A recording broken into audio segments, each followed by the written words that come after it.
الكون مليان أسرار، وعلم الفلك بحر ملوش قرار. أهلا بيكم، أنا أمل أحمد وبرنامجكم غواص في بحر الفلك. مكملين معاكم سلسلة الأبراج المحيرة، واتكلمنا عن برجين منهم وهما الحوت حمل والحمل تور، وعرفنا قد إيه هما مختلفين ومميزين. النهاردة هنتكلم عن البرج الثالث وهو التور جوزاء، ودول الناس اللي بيتولدوا يوم 20 21 و22 مايو.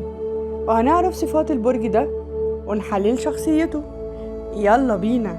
أصحاب برج الثور بيتميزوا بالصبر والهدوء والثبات الانفعالي، بيعرفوا يتحكموا في أعصابهم كويس قوي، وكلامهم قليل شوية وصعب ياخدوا على الناس بسرعة.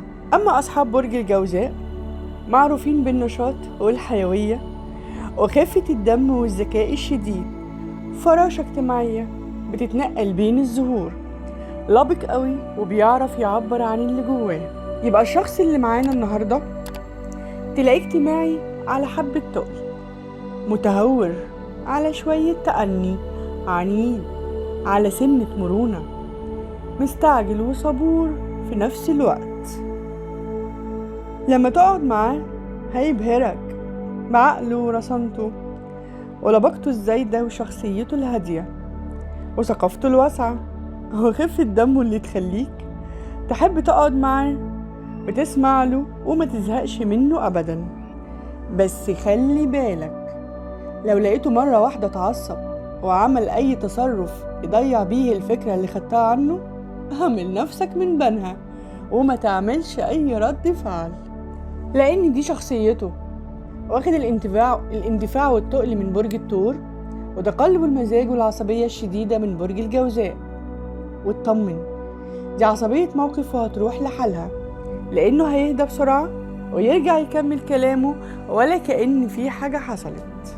عشان تعرف تتعامل مع الشخصية دي، تعال أقولك على شوية حاجات حطهم في حسابك.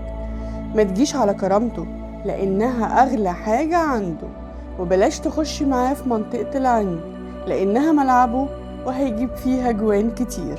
ابعد كمان عن الهرجلة والفوضى لأنه بيكرههم جدا، عشان هو مرتب ومنظم قوي وبيحب النظافة زي عينيه، ودي برضو صفات واخدها من البرجين. في منطقة الحب هتلاقيه رايح جاي، شوية هيمان في دنيا الخيال، وشوية الحب عنده مجرد حالة مش هتاخد من وقته كتير.